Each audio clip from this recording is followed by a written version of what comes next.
एक छोटे से गांव में मोहन नाम का एक गरीब किसान रहता था। वो दिन रात खेतों में मेहनत करता, लेकिन फिर भी मुश्किल से अपने घर का खर्च चला पाता था। सुबह होते ही वो हल लेकर खेत में लग जाता, पसीने और चिंता के साथ अपनी जिंदगी को जैसे तैसे आगे बढ़ाता रहता। मोहन की पत्नी सरला एक सीधी साधी और समझदार महिला थी, जो हर हाल में घर संभालती थी। उसकी 2 बेटियां थीं।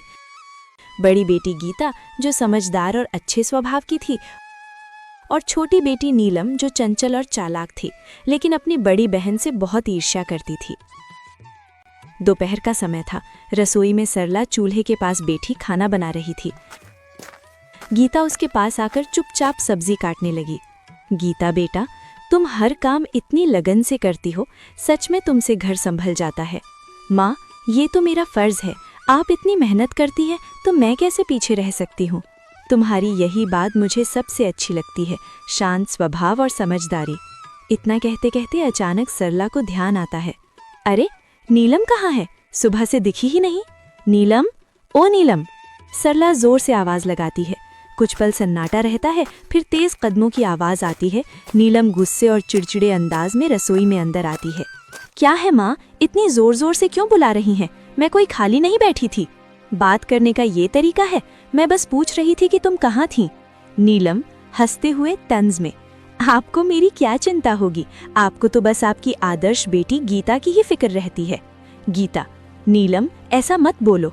नीलम गुस्से में बीच में काटते हुए, आप चुप ही रहो दीदी, हर वक्त अच्छी बनने का नाटक मत किया करो। सबके सामने सीधी साधी बनती हो और सारी तारीफें भी तुम ही ले जाती हो। नीलम, बस करो नीलम, ये जलन तुम्हें गलत रास्ते पर ले जा रही है। हाँ, जलन है मुझे, क्योंकि मुझे हमेशा आप दोनों के बीच में छोटा और बेकार महसूस कराया जाता है। आप दोनों को तो बस एक दूसरे की अच्छाई ही दिखती है। दोपहर की तेज धूप खेतों पर चमक रही थी।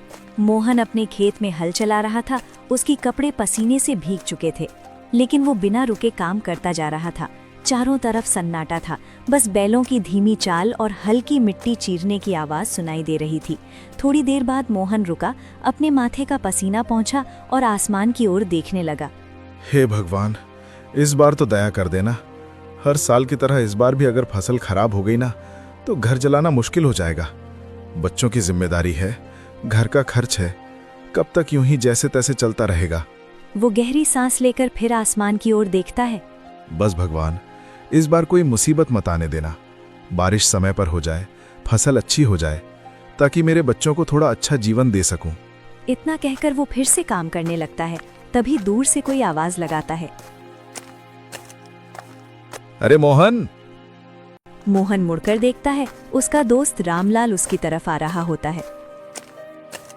क्या बात है भाई, आज तो बड़े सोच में डूबे हुए लग रहे हो। क्या बताऊं रामलाल, किसान की जिंदगी ही ऐसी है। मेहनत तो पूरी करते हैं, लेकिन सब कुछ ऊपर वाले के हाथ में होता है। बिल्कुल सही कहा तुमने। इस बार तो मौसम भी कुछ ठीक नहीं लग रहा, कभी ज्यादा धूप, कभी अचानक बादल। हाँ, बस यही डर लगा रहता है। अगर समय पर बारिश नहीं हुई तो सारी मेहनत बेकार चली जाएगी। लेकिन मेहनत करने वालों का साथ भगवान जरूर देता है। देखना, इस बार सब अच्छा होगा। थोड़ा माहौल हल्का होता है, फिर रामलाल मुस्कुराते हुए पूछता है, अच्छा छोड़ो ये सब, बताओ घर पे सब कैसे हैं? भाभी जी और तुम्हारी दोनों बेटियां कैसी हैं? सब ठीक हैं। सरला तो हमेशा की तरह घर संभाल रही है, और मेरी बड़ी बेटी गीता, वो तो बहुत समझदार हो गई है। घर के हर काम में हाथ बटाती है, कभी शिकायत नहीं करती। अरे वाह, ये तो बहुत अच्छी बात है। आजकल ऐसी लड़कियां कहाँ मिलती हैं। हाँ, लेकिन छोटी वाली नीलम, उसका स्वभाव थोड़ा अलग है, चंचल है और कभी कभी गुस्सा भी जल्दी आ जाता है। समझाने की कोशिश करता हूं, लेकिन उम्र भी तो ऐसी है। कोई बात नहीं मोहन, धीरे धीरे सब समझ आ जाता है। बच्चे हैं, समय के साथ सीख जाते हैं। बस यही उम्मीद है कि दोनों बेटियां सही रास्ते पर चलें और खुश रहें। बाकी भगवान की मर्जी। दोनों कुछ पल के लिए खेत की तरफ देखते हैं, फसल, मिट्टी और अपने संघर्ष भरे जीवन को। चलो भाई, हिम्मत मत हारना, सब ठीक होगा।